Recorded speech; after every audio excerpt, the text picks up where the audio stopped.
Монгол Улсын ерөнхийлөгчийн санаачилсан Атрын 4-р аяны хүрээнд хүнсүдэ аж ахуйн хөнгөн үйлдвэрийн яам, Дархан уул аймгийн хүнсүдэ аж ахуйн газар хамтран эрчимдсэн мал аж ахуйн зөвлөгөөнийг Дархан уул аймагт зохион байгуулж байна. Зөвлөгөөнөөр хөдөө аж ахуйн тогтвортой үйлдвэрлэлийг дэмжих, мал аж ахуй тэжээл үйлдвэрлэлийн зорилтыг танилцуулах, малын ашиг шим үйлдвэр ухсааг сайжруулан бүтээмжийг нэмэгдүүлэх, эрүүл аюулгүй хүнс үйлдвэрлэж, экспортыг нэмэгдүүлэхэд төр хувийн хвшлийн уялдаа, хамтын ажиллагааг бэхжүүлэх, харилцан туршлага солилцох зорилготой. Уг зөвлөгөөнд Дархан уул, Сэлэнг, Төв, Сүхбаатар, Баян Үлгий, Увс, Булган зэрэг аймагуудын төрийн захиргааны байгууллага болон тэжээлийн үйлдвэр тариаланж эрчимдсэн мал аж ахуйн эрхлэгчдийн төлөөллөд оролцож байна. Өнөөдөр засгийн газрын тэргүүний санаачлахаар Атрын 4-р аян гээд газар тариалан мал аж ахуйн төгс ослыг бий болгох зорилготой аян хэрэгжиж эхэлж байгаа.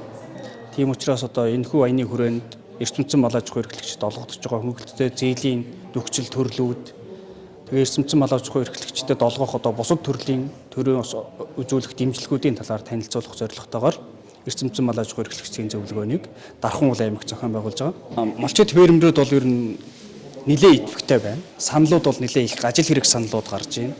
Тухайлах юм бол одоо шинэ оршин үндэсний хөдөлгөөний хүрээнд олгож байгаа үржлийн мал худалдаж авах гэдэг энэ зээлийг зогсоосон асуудлыг эргэж харах, энэ зээлийг үргэлжлүүлж олгох гэдэг асуудлыг нэлээд шүүмжилж байна. Дээрээс нь эрчимдсэн мал аж ахуйн хөгжүүлэх чиглэлээр яг аль байршилд ямар үйл ажиллагаа явуулж байгаа юм, ямар боломж олгож байгааг одоо дэлгэрэнгүй тодорхой ярих гэдэг саналыг илэрхийлж байгаа. Энийг ч одоо бид өхөн бас хариулаад хэлээд явж байна. Дээрээс нь мал аж ахуйн үйлдвэрлэгчдийн гол тулгымцсан асуудал бол тэжээлийн асуудлыг хэрхэн яаж шийдвэрлэх вэ гэдэг асуудлыг ярьж байгаа. Бид нэр энэ тэжээлийн асуудлыг одоо шийдвэрлэх одоо төрөөс дэмжих тэжээл дээр төрөөс дэмжих гэж байгаа энэ боломжуудаа бүгдийг сайхан танилцуулаад ингээд явж байна. Зөвхөн цаашдаа одоо энэ бүсэлсэн хөгжлийн үйлчлэл баримтал, дээрээс нь алсын хараа 20/50 шин сэргэлтийн бодлого, энэ бүх бодлогын хүрээнд мал аж ахуйн эрчимдсэн мал аж ахуйн эрхлэгчдийг дэмжих чиглэлээр хэрэгжүүлж байгаа үйл ажиллагаа, тэгээд олгож байгаа боломжуудаа танилцуулаад зөвлөгөө үргэлжлээд явж байна.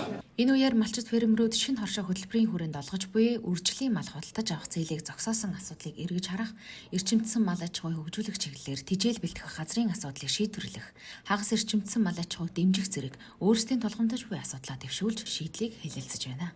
Хамгийн гол нь одоо бид нарын бэлчээр жоохон өмстөд ирж байгаа учраас бэлтээ ургамал ногоон тэжээл тарих одоо газрын гол нь шийдээд сум орон нутаг, аймаг орон нутгийн захиргаа ингээ харж үзэх юм бол тэр л одоо хамгийн гол асуудал гэж би бодож байна. Ерөнхийдөө одоо малчд биднээс тулгамдж байгаа асуудал бол одоо 100% эрчимдсэн аж ахуй хөгжүүлэхэд одоо аж ахуй нэгж одоо компаниуд маань бол бас хүний нөөц, хөрөнгө санхүүгийн хувьд бол бас боломжтой байдаг. Яг малчин биднээс малчин төмөн бол ингээд 100% байр малгайтай эрчимдсэн аж ахуй хөгжүүлэх ер нь бас боломж муутай. Техник эдийн засаг, хүний нөөцнөөс өсвүүлээд ер нь хагас эрчимдсэн аж ахуйгаа бас хөгжүүлээд цааш авч яваад яасан улс орны бас цааш эцсийн бүтээгдэхүүн маань ус үн цэн бас боломжийн гаргасан зардлаа нөхөр хэмжээнд хүрэх хүртэл бас чигээ олж ивэл зүгээр юм уу гэсэн би бодолтой байна. Би өөрийн хувьд ч гэсэн ер нь сэлэнг үйлдвэр өгөхрийг хагас эрчимдсэн байдлаар бас маллж ашиг шимийг хүртэж явж байгаа. Миний хувьд Орхон аймгийн Баян өндөр сумын одоо хуваарь фермер эрхлэгч. Тэгээ энд ирснээр ер нь маш их өр өгөөжтэй байна. Тэгэд хуваарь хийн гэдэг бол энэ мал аж ахуйн салбарт айгүй хэцүү байдаг л да. Хөрөнгө мөнгө яг суурин хөрөнгө байхгүй учраас энийг энэ жил Атрын 4-р аянаар малчид бид бүхэнд маш товч бөгөөд тодорхой ийм реформ хийж агаад өөрчлөлт хийж агаад одоо бид нар маш их баяртай байна.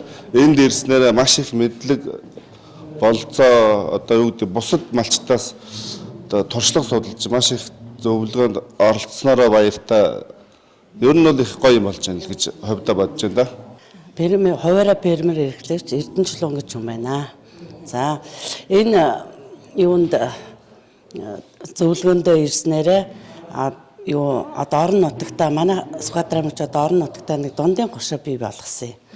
Анх удаа. Тэгээд дундын гошооноос төлөөлж ирээд одоо яаж ингэж фермерийн аж ахуй эрхлэх вэ?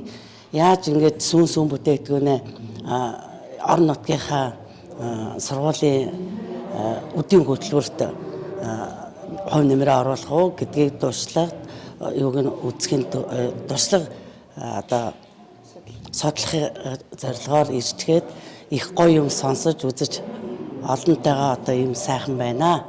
Үргэлжлүүлэн маргааш буюу 3 дугаар сарын 28-ны өдөр Атрийн 4 хөдөө аж ахуйн үйлдвэрлэл эрхлэгчдийн улсын зөвлөгөөн